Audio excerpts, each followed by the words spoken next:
Tozoya panyaya General Chiwenga. General Chiwenga ndemunhu akairasa zvachose. Handisapote General Chiwenga, but nguva yoenda pandakanzwa pakusuggestion kunzi akuzoita vice president, takambonyorowo kuti usaenda kuvice president uko, usaenda, ramba uri kwako. Hazvina kuteererwa nokuti munhu aida kutonga, haamboona zviri mberi. Nyaya yakanga iripo ndeyekuti pakaitwa kupa yapa, Chiwenga aita akatora Mnangagwa akamuisa pachigaro. Kazhinji kacho hazviitwe izvozviya, but kana uchizvi wazviita sezvaakaita Chiwenga, unofunga chokutanga kuti right, kana kuya tiri kuita ndiri kupinda here, kana pane mumwe ari kupinda. Ende kazhinji kacho kana uchipinda uchipinza mumwe munhu oita uchipinza mumwe munhu, iwewe waita wacho, gara mudhuze, chivimbisa uyu wawapinza ipapa kuti no, isisi tinewe, right, tinewe, we will protect you. Handiti usabvuma kubviswa ipapo kunzi ndakukutenda nekuti wandiisa pachigaro oita vice president.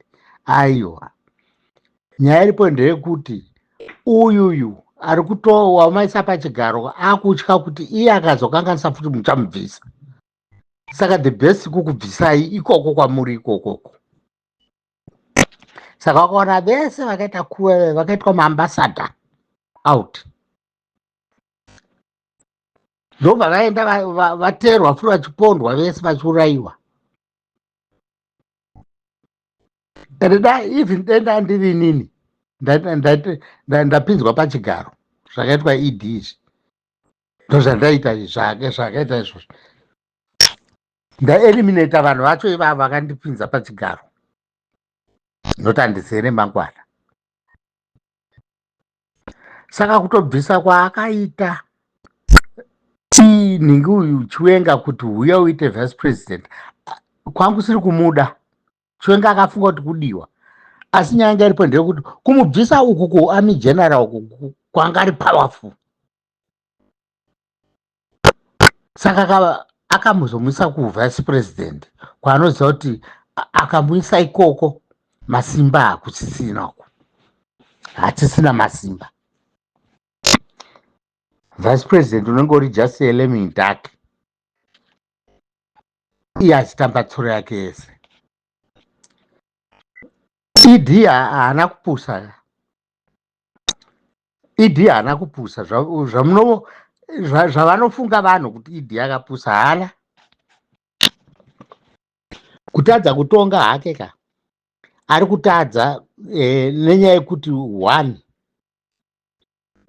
strategy haana, two, haadiwe nevanhu, handiti, three, paakaitora nyika iyi yanga yatove mamvemve kudhara. Munhu akauraya nyika ndiBob, munhu akauraya nyika ndiBob. Saka inotoda mumwe munhu anodiwa nevanhu, anodiwa nemainvestors kuti isimuke. Kana pasina izvozvo nyika icharamba yakadaro kana kutoita wese,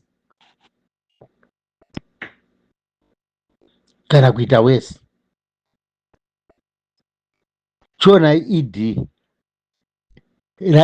magraduates mangana anobva anograduata paUZ apa vane madegrees eeconomics chichi vangani, asi vese ava akavati tsve kusaidi, akanotora Chivhayo, akanotora uyo wekumabvuku Scott.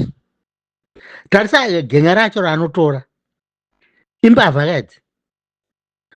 Not birds of a feather flock together.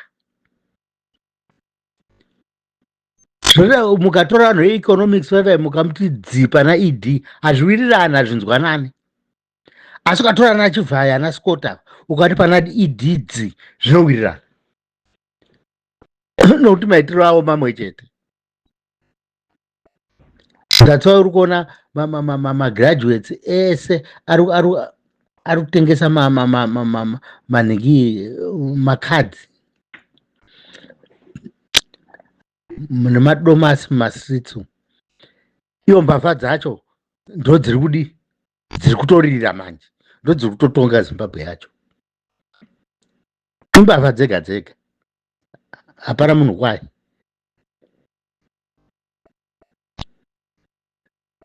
Akati ndokungwara kwake ed ikoko, nokuti anoziva kuti vanhu ava mbavha idzi dzichamusvitsa kure. Ya, vanenge vachiba uku, vakaba uku voisa uku, vakaba uku voisa uku.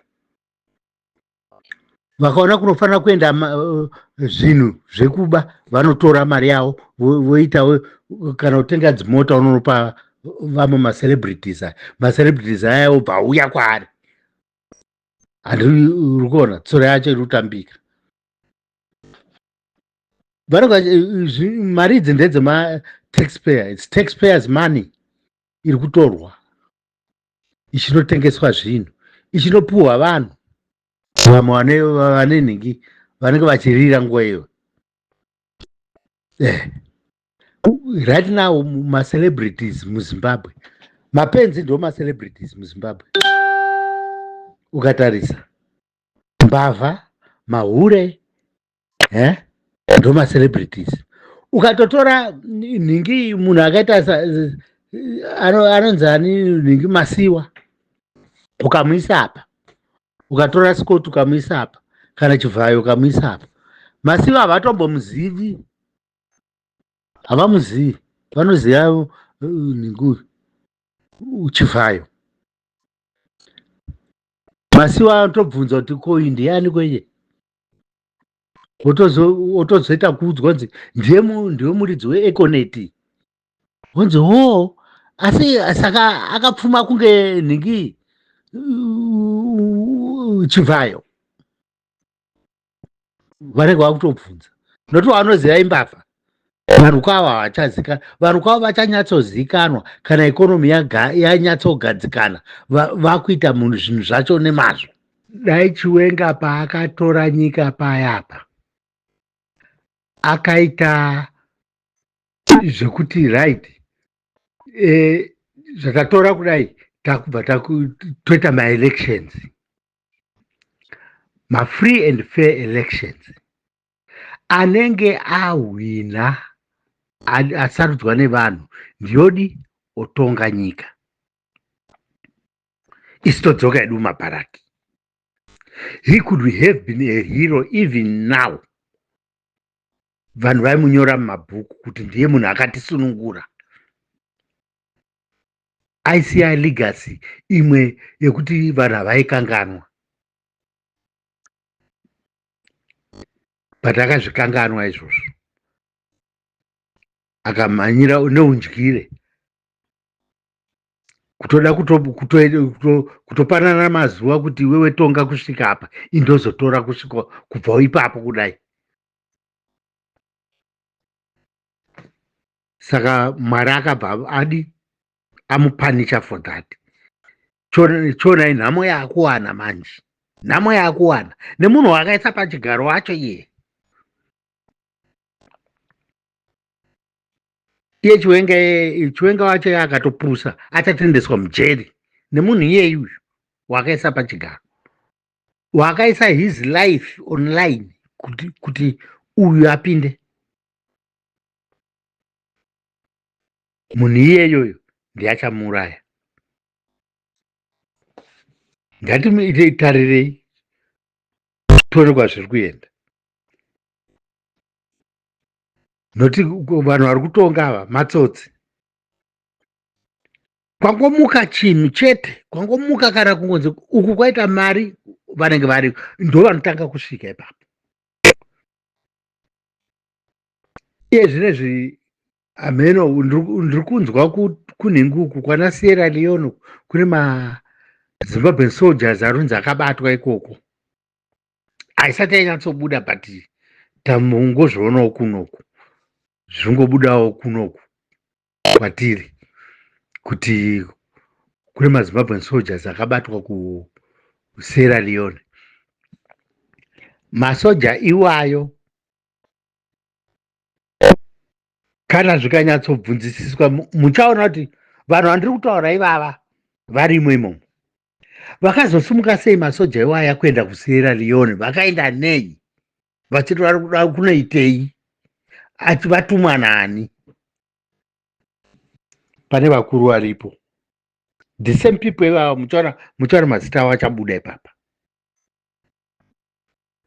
Ngatitarirei tuone.